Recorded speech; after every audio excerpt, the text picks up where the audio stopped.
A 12-year-old boy is sitting alone on a plane for the first time in his life. No parent beside him, no friend, just a single bag and a one-way ticket to Lisbon. He is leaving behind everything he has ever known. A tiny island, a cramped house with no hot water, a father slowly dying from alcoholism, and a mother who cried all night before she let him go. Sporting CP's academy didn't want him at first.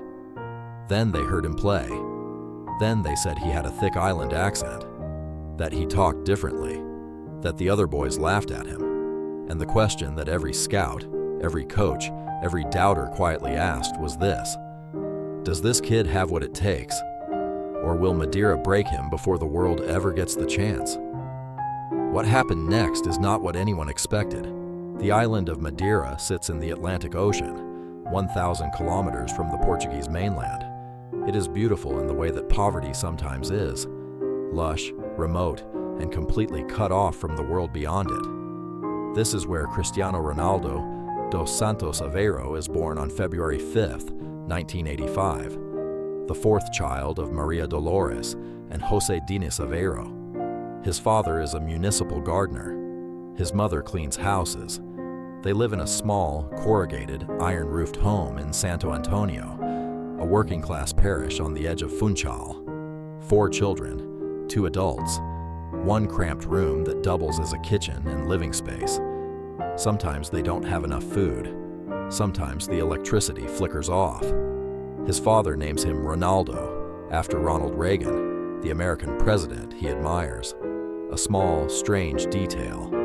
A man with nothing naming his son after the most powerful man on earth. From the moment Ronaldo can walk, he plays football in the narrow streets of his neighborhood. Not because it is fun, because it is the only thing. There are no video games, no holidays, no options. There is only the ball, the concrete, and whatever future a boy from this street can imagine for himself. But imagining a future and actually having one are 2 very different things. And the world is about to make sure Ronaldo understands that difference. At age 8, Ronaldo joins Andorinha, the local club where his father works as kitman. He is immediately different, faster, sharper, the kind of player that makes other kids stop and watch even when they should be competing. By 10, he moves to Nacional, one of Madeira's bigger clubs. Scouts notice him, and for a brief moment, it feels like something is opening up. Then comes the first rejection. In 1997, 12-year-old Ronaldo travels to Lisbon for a trial at Sporting CP's academy. The coaches see his talent. They offer him a place. But there is a problem, and it has nothing to do with football. Ronaldo speaks with a thick Madeiran accent. On the mainland, island accents carry a stigma. The other boys mock him. They imitate the way he talks. They laugh. He cries, alone. He calls his mother. She is 1,000 kilometers away and cannot reach him. What most people don't know is that Ronaldo's mother, Dolores, almost didn't let him go at all. She had already lost her eldest son, Hugo, to early signs of addiction. Her husband was deteriorating, and now she was being asked to send her 12-year-old across the ocean, alone, to live with strangers. She prayed on it. Then she said yes, because she knew that if she said no, she would be taking something from him that no mother should take from her child. Back in Lisbon, Ronaldo makes a decision. He stops talking, not permanently, but enough. He retreats into silence. He trains twice a day when the others train once. He stays on the pitch after everyone else has gone inside. He cannot change where he is from. So he decides to become something they cannot ignore. But before that happens, the worst news of all is still coming. In 2001, Ronaldo is 16. He has forced his way into Sporting's first team setup. He is fast becoming one of the most talked about teenagers in Portuguese football. And then his father collapses. José Diniz Aveiro is admitted to hospital in London.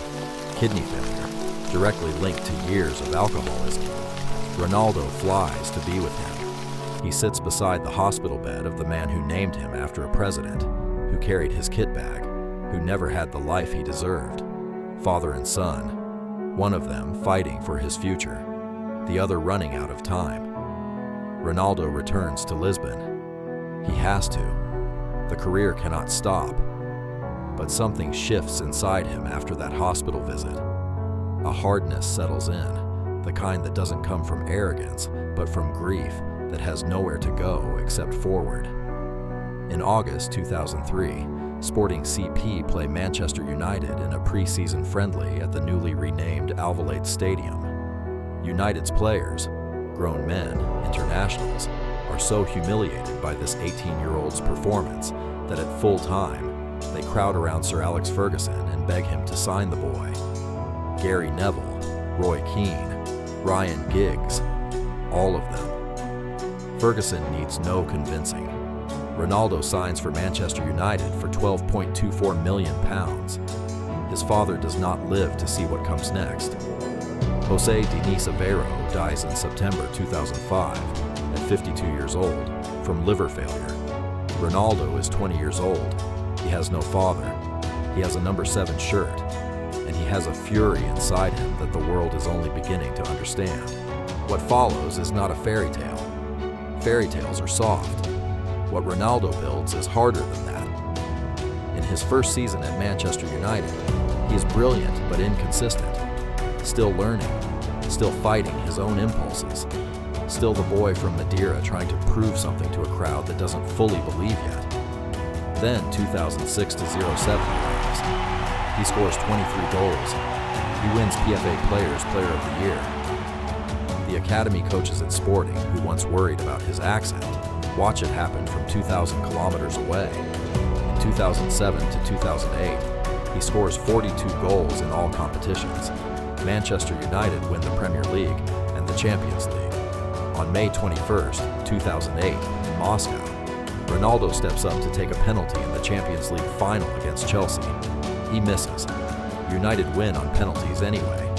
And in the aftermath, watching his teammates celebrate, there is a photograph, just one, where he looks not triumphant, but haunted, as if the miss mattered more to him than the win.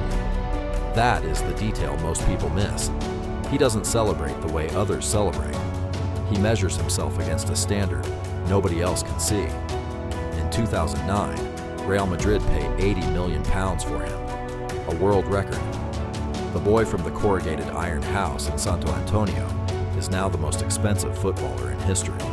He moves to Madrid and in his first season scores 33 goals in La Liga, then 40, then 46, then 48.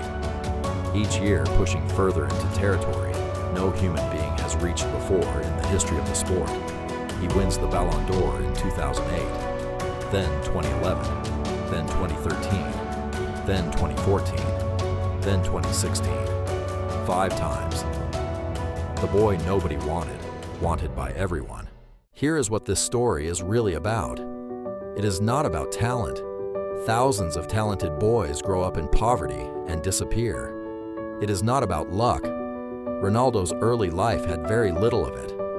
What this story is about is the specific, brutal, clarifying power of having nothing. When you have nothing, you either collapse under the weight of it, or you build something the world has never seen out of the pieces you were left with. Ronaldo built it out of a father's early death, out of a mother's tears on a night she let her son go, out of the laughter of boys who mocked an island accent, out of rejections that most people would have let define them. Here is the final detail.